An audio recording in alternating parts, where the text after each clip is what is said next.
Welcome to this week's edition of World Crisis Radio. This is your host, Webster Tarpley, speaking to you from Washington, D.C. And this week, I believe we can offer what amounts to a world exclusive, the kind of analysis that we try to deliver. I think we can deliver some today.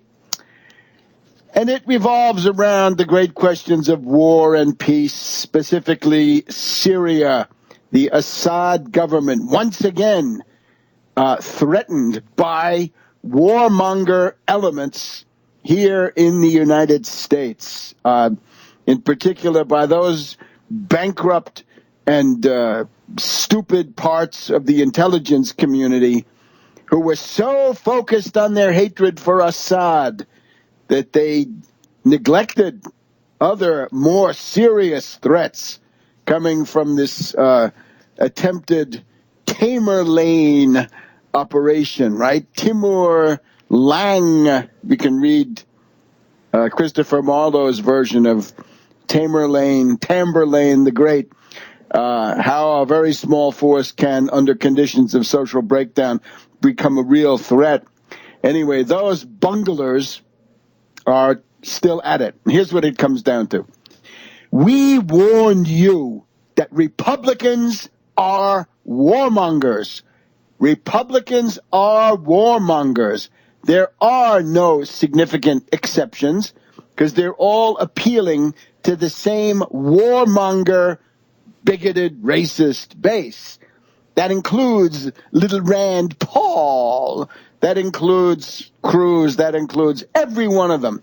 They all have to be warmongers because otherwise they cannot compete. And they want to compete. So there it is. So here it is. We warned you. We ran a whole campaign here. Arrest McCain for ISIS. Hashtag, right? Do it sharp, right? Sharp. Arrest McCain for ISIS. Diesis. Arrest McCain for ISIS. Okay. And now what do we get? The Republicans win significant gains in the recent election. And what happens? Within 10 days, you're back on the brink of war. This is what it comes down to. Now, the leading edge of this is a report coming from Ed Royce. And, of course, Ed Royce is the Republican chairman of the House Foreign Affairs Committee, chairman of the United States House Committee on Foreign Affairs since 2013. This guy represents the reactionary precincts of Orange County, Anaheim, Fullerton, Ed Royce. So he appeared on CNN's New Day. New Day. Sounds vaguely Freemasonic, wouldn't you say? New Age, New Day? Doesn't sound so good. But in effect, this is the program with the son of Cuomo. Cuomo's son, the younger son, not the governor, but the other son. So Ed Royce appears on the CNN New Day, and he says there is a policy review involving Syria going on. According to Ed Royce and a couple of other unnamed sources cited by CNN in a wire on Thursday, the 13th of November, President Obama has asked his national security team for another review of the U.S. policy towards Syria after realizing that ISIS may not be defeated without a political transition in Syria and the removal of President Bashar al-Assad, senior U.S. officials and diplomats tell CNN. That is a cabal. That is a warmonger cabal attempting to carry out a warmonger coup. The review is a tacit admission that the initial strategy of trying to confront ISIS first in Iraq and then take the group fighters on in Syria without also focusing on the removal of Bashar Assad was a miscalculation. This all from unnamed sources. Then we get to the heart of the matter. Representative Ed Royce, chairman of House Foreign Affairs, said Thursday morning on CNN's New Day that he had also heard that the White House was shifting its strategy in part because Turkey and other Gulf states, which are hosting refugees from Syria, were pushing for the removal of Assad. Now look at this situation. Obama was in the Far East, still is in the Far East, right? Going from the APEC meeting in Beijing with President Xi of China, with Putin, going on then to Burma, Myanmar, for a meeting of ASEAN, Association of Southeast Asian Nations, and currently on his way to Australia for the G20 in Brisbane, Australia. He's traveling, as far as I can see, with Susan Rice. Kerry, warmonger Kerry, skull and bones Kerry, is traveling in the Middle East. And indeed, there was this big thing yesterday, I guess it was, on the Thursday of this week, that Kerry was meeting in Amman, Jordan, with King Abdullah of Jordan and Bibi Netanyahu, who I'm sure he brought his BB gun since he's Bibi. So that's not a very promising group either. I'm afraid Jordan has degenerated into a kind of a satellite of the Mossad. Not much more to be said about that. But we're left then with this idea that there's not just a policy review, but a policy review with a very definite angle. Time to bomb Assad. That's what they call a policy review. Force through such a policy review. Now, fortunately, this has then been denied. And this was also a couple of hours later. Looks like it was about 11 o'clock in the morning on Thursday, the 13th of November. Here we have Ben Rhodes. We've crossed swords with this character in the past. Deputy National Security Advisor. So Susan Rice's right-hand man. And he's traveling with the president. Maybe Susan Rice is actually back in the White House. I have to track down some of these things. However, he says the Obama administration is not formally reviewing Syria policy. So here's what we then get. Not just Ben Rhodes saying this stuff, but a senior administration official had told the network the following, quote, developments on the ground have caused the national security team to collectively conclude that we may not have time for Iraq first. This official goes on to say, in an ideal world, you will drive ISIL out of Iraq and pivot to Syria. But if by then the moderate opposition in Syria has been smacked and ISIL is still there, that doesn't help. So, and once again, the report about the policy review suggested that the U.S. could implement a no-fly zone against Assad's forces, or accelerate and expand the train and equip program. But Rhodes says no. Back in a minute on World Crisis Radio. Welcome back to World Crisis Radio. And we've got a scoop. I think we're the only analytical operation that has figured this out. I'd like to thank my good friend JC of the Proletariat, also famous on Twitter under various screen names. JC of the Proletariat helped figure this out. So remember now, we've got all of these leaks going to CNN, not just to CNN, but to Elise Labat, Elise Labat. We hear Elise Labat from time to time on National Public Radio, Friday morning, Diane Rehm Show, International Policy Review. She seems to be a creature at the State Department, attached opportunistically to Madame Clinton and now to Skull and Bones Kerry. So we've had this senior administration official saying, who knows who this is, Kerry or Rice, I would guess. We may not have time for Iraq first.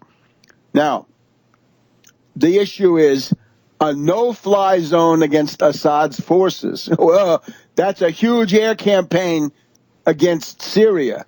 This is, of course, what Erdogan of Turkey and his sidekick Davutoglu have been demanding.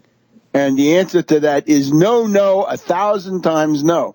Rhodes then, asked what is the real story, says senior advisors have indeed been looking, and I'm quoting, looking at what the relationship is between the actions we're taking against ISIL and the political transition. But then it's much softer on Assad.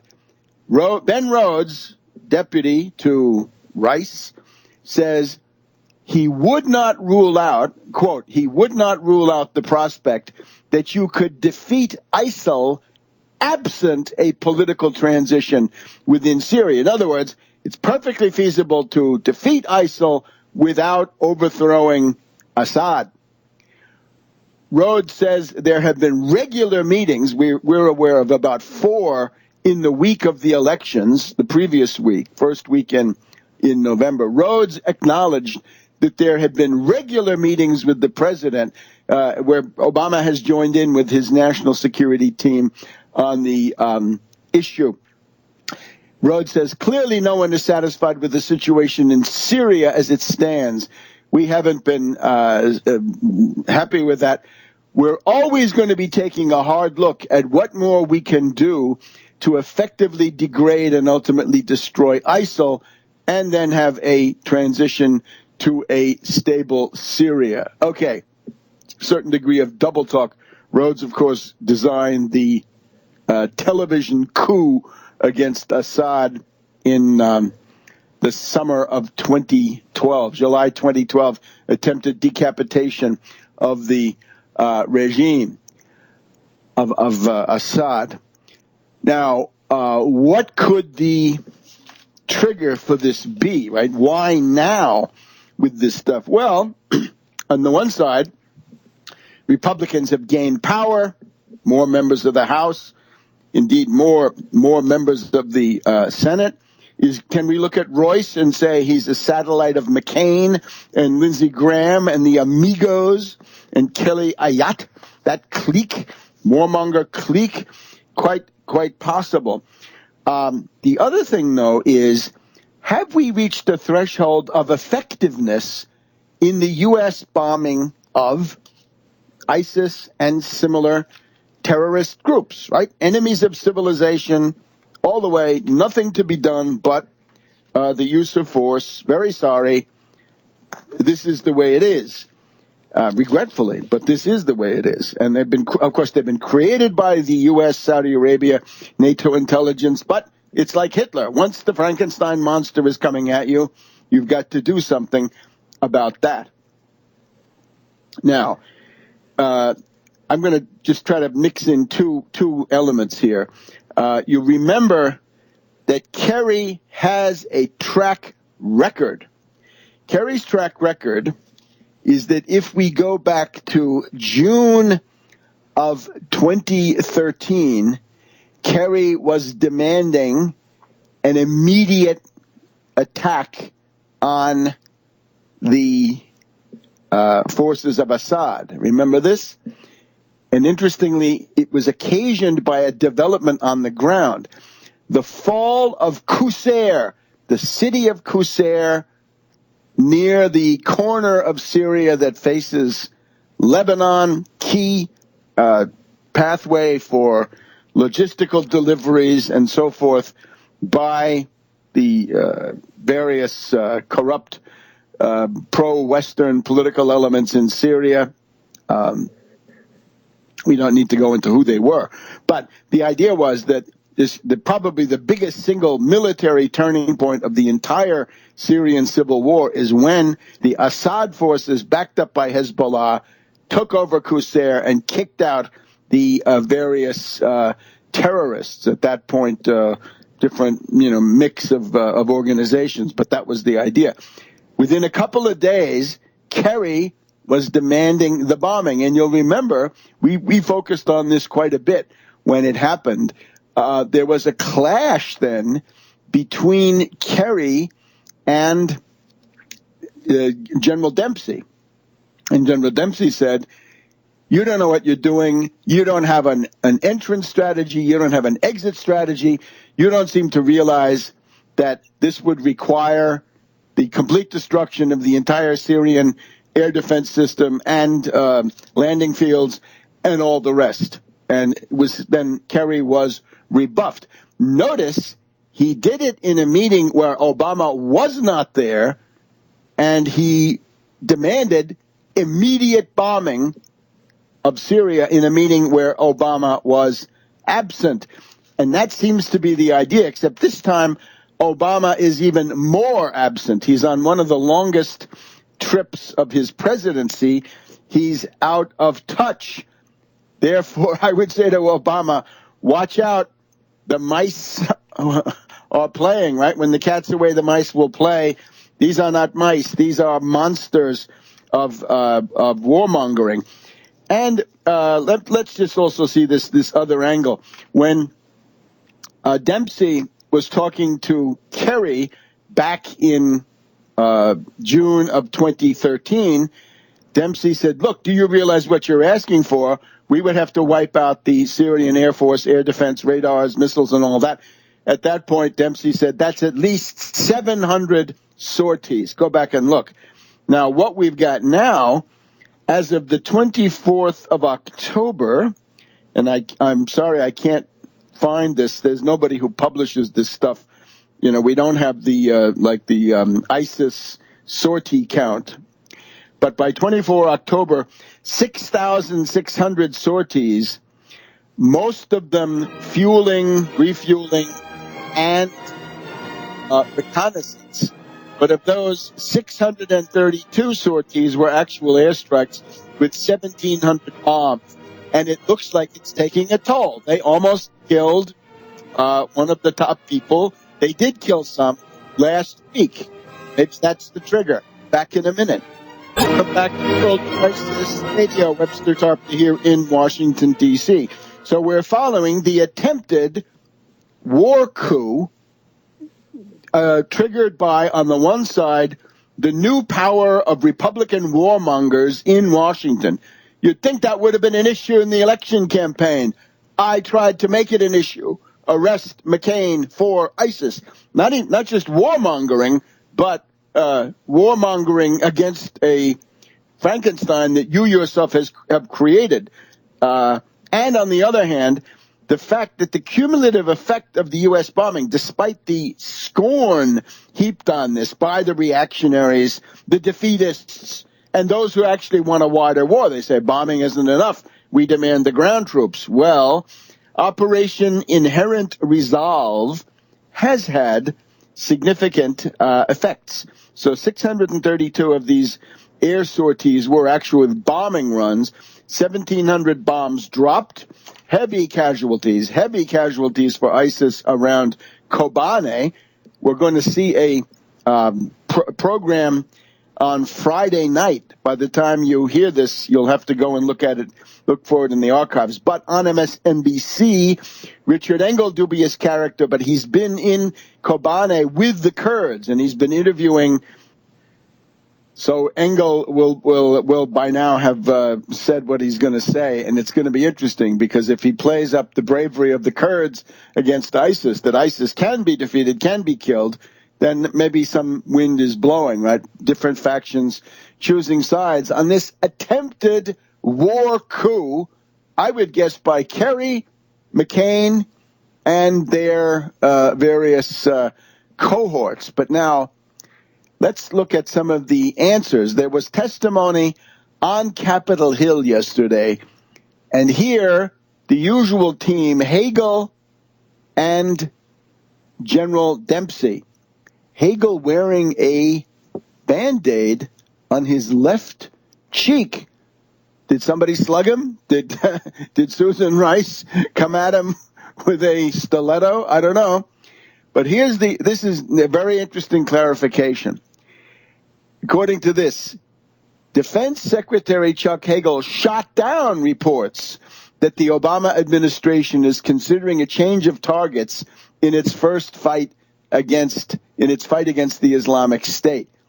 And this you can get on Al Monitor, the Middle East source. So he is asked by Jackie Speier, Democrat of California.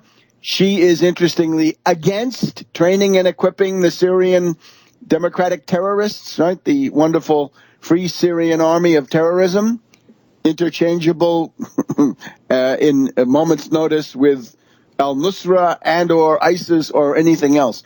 Hagel says, Assad is part of the equation, of course, but just alone dealing with Assad where we are now, that's not going to put ISIS, the Islamic State, back into the box.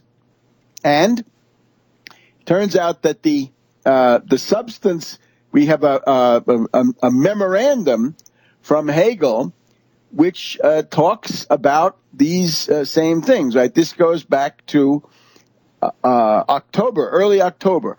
So there's a memorandum from Hagel to Rice, early October, saying the U.S.-Syria policy is incoherent. Now, much of the coverage of that memo had tried to portray this as Hagel saying, we've got to attack Assad as well. And it turns out, in reality, it is the opposite of that. He has said the opposite of what many of the warmongers wanted him to say. Getting back to the hearings yesterday, Thursday, the 13th of November, he says, actually this article, and this is Al Monitor, Hagel wrote a sharp memo to Susan Rice last month urging a sharper focus, sharp, on solving the year-long conflict in Syria. But he says the Islamic State is the main target. Quote, we could change Assad today, and that's not going to change all the dynamics. Who are you going to replace Assad with? What kind of an army can take on ISIL? There is an operational planning conference this week. This is another trigger for these events. An operational planning conference at the Central Command headquarters in Tampa, Florida this week. 190 military planners from 30 nations laying the groundwork on how to deploy forces against the ISIS people. And then he does go on to say, look, the position of the United States remains that Assad has lost the legitimacy to govern. But there is no purely military solution to the conflict in Syria. Alongside our efforts to isolate and sanction the Assad regime, our strategy is to strengthen the moderate rebels, and on and on. All right, so this is extremely interesting.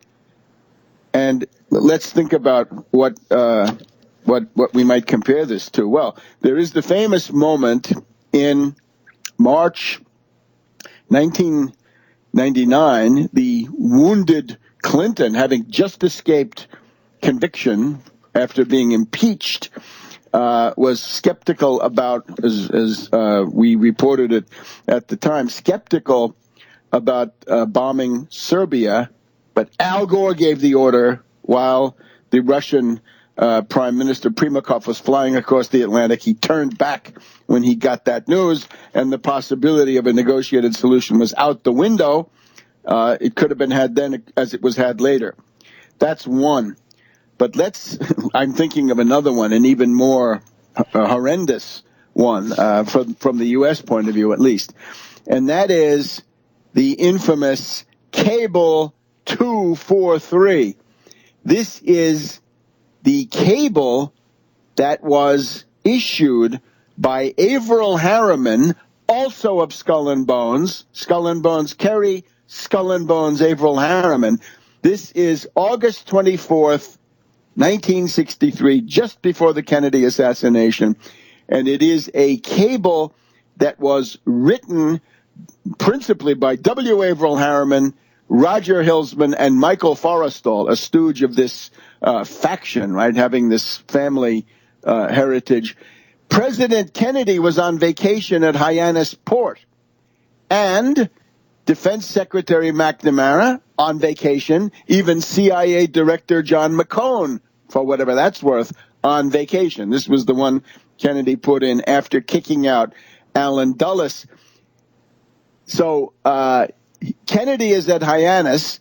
Forrestal calls and says, we want to put out a cable, in effect, encouraging the military in South Vietnam to have a coup, right? To overthrow President Diem, kill him, kill his brother, and set up a military dictatorship. Kennedy says to Forrestal, speaking for Harriman, wait until Monday. We'll get everybody back to Washington. But Forrestal says Harriman wants to get the cable out right away. Kennedy then said, get it cleared by somebody else. Harriman and Hilsman recruit other State Department officials. They send it out. They do it behind Kennedy's back, and the result is within a couple of weeks, the assassination of Diem. That's the moment when the U.S. lost the Vietnam War. Skull and Bones Harriman, Skull and Bones Kerry. Beware. Back in a minute. Welcome back to World Crisis Radio. We've reviewed and we will continue to review the tremendous success of the Tax Wall Street Party and Tax Wall Street United Front Against Austerity inspired candidates. If you find that a national destiny appeals to you, don't hesitate to get in touch with me directly. Go to tarpley.net. You should be going there anyway every day to catch up with all sorts of things. You can follow the Twitter from there. But in particular, go to the Speakers Bureau feature. And there's a contact device in there, right? You can contact me, send it on in. It goes direct to me. And if you're interested in running for office, you want to volunteer for other supporting other candidates, you want to be a campaign manager, you want to be a media director, whatever you want to be, this is all purely volunteer. This is to promote the survival of the United States and the world. The American people have an inherent right to live and survive. We're interested in putting that into action. So let me know what you're thinking. And we also want you to, we're going to be talking quite a bit about our pro-Pinckney mobilization, right? We're trying to help Reverend Edward Pinckney, our good friend from Benton Harbor, Michigan, indeed from Michigan in general, internationally recognized spokesperson, avoid the monstrosity of being buried alive in a life sentence. Now, the resentment of the bunglers in the intelligence community is intense. The New York Times on the 29th of September noted that the Syria hands, the specialists in the area, many of them neocons, were so fixated on their hatred of Assad that they ignored ISIS. They let this thing come out of nowhere. The effectiveness of the bombing, well, on just about the same time frame that the anti-Assad people in the administration made their covert move when Obama was out of town. This was the bombing of a convoy with a number of top ISIS leaders, and it was thought for a while that Baghdadi had been killed. Now, there is now a tape by somebody purporting to be Baghdadi. I'm from Missouri on that one. You have to remember when you look at Tamerlane, right? When you look at these people, look at Genghis Khan, right? When the top guy dies or gets killed, things tend to fall apart. You're dealing with something of this sort. And by the way, we're seeing people on television say, oh, look, there's a whole array of other candidates who could take over as the Caliph of Islam. Caliph of the Islamic State means the emperor of an Islamic world empire, which by definition embraces the entire world. It is a translatio imperii, the movement of the empire from one place to another. It had been in Constantinople with the Sultan of the Ottoman Empire. Now it has been revived. However, his immediate associates are, to a significant degree, officers of Saddam Hussein's army. They cannot be considered as the caliphs of Islam. They are not religious figures. They are largely, secular, they were, and you've got to have credentials, right? Above all, you've got to be descended from the Prophet Muhammad in order to be considered. You've got to have a colorable claim that you're directly descended from the Prophet Muhammad, right? Otherwise, that's going to be a hard row to hoe. So you get the idea. The other thing that's going on with Hegel, which I think is interesting, you'll remember we called attention on the eve of the election to a couple of firings in the personnel at missile silos. This is in particular Minot Air Force Base in North Dakota. And since it seems to fall to this broadcast to at least pose questions and perhaps speculate a bit about what's going on politically inside the U.S. Armed Forces, right? We know a lot of flag officers, generals, and admirals were given the sack after Benghazi. Was that a 7 days in May operation? We know that in August of September 2007, we had the rogue B-52 going from Minot, North Dakota to Barksdale, Louisiana with nuclear weapons on the way to the Middle East at the same time that the Israelis bombed something inside Syria. And we know that Cheney had been arguing unsuccessfully, as it turned out, in the internal councils of the Mad Dog Bush the Younger administration to attack Syria. He tells us that in one of his biographies, I guess, biographical writings. So, the nuclear review by Hegel, it is being marketed as this kind of stuff, right? Remember the $500 toilet seats, right? When you want to get people's attention, I think it's a diversion. We're told that there's one wrench for 450 ground-based ICBMs in the U.S. arsenal. Largely, they're in Minot, North Dakota, and surrounding areas. Now, that's going to get everybody's attention. But what's going on in the background? Think about that movie, right? White House Down, and the guy wants to launch nuclear attack, right? You launch a nuclear attack, you can get the U.S. into a war.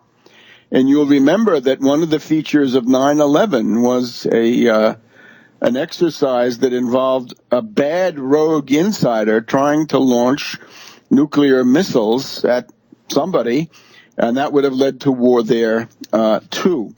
So we've also got stories of a general uprising in the Middle East. The contacts made by ISIS with the terrorists who have been plaguing the northern Sinai Peninsula. That's one example. You've got any number of groups that have announced that they're gravitating towards ISIS, right? Is there an attempt to overthrow some of the remaining governments, Syria, but also then maybe to create one of these Tamerlane horde operations and launch that against who? Iran, against Russia through Chechnya, things like this have to be seen. We also have the hyping, and perhaps this is factional also, of the United Arab Emirates.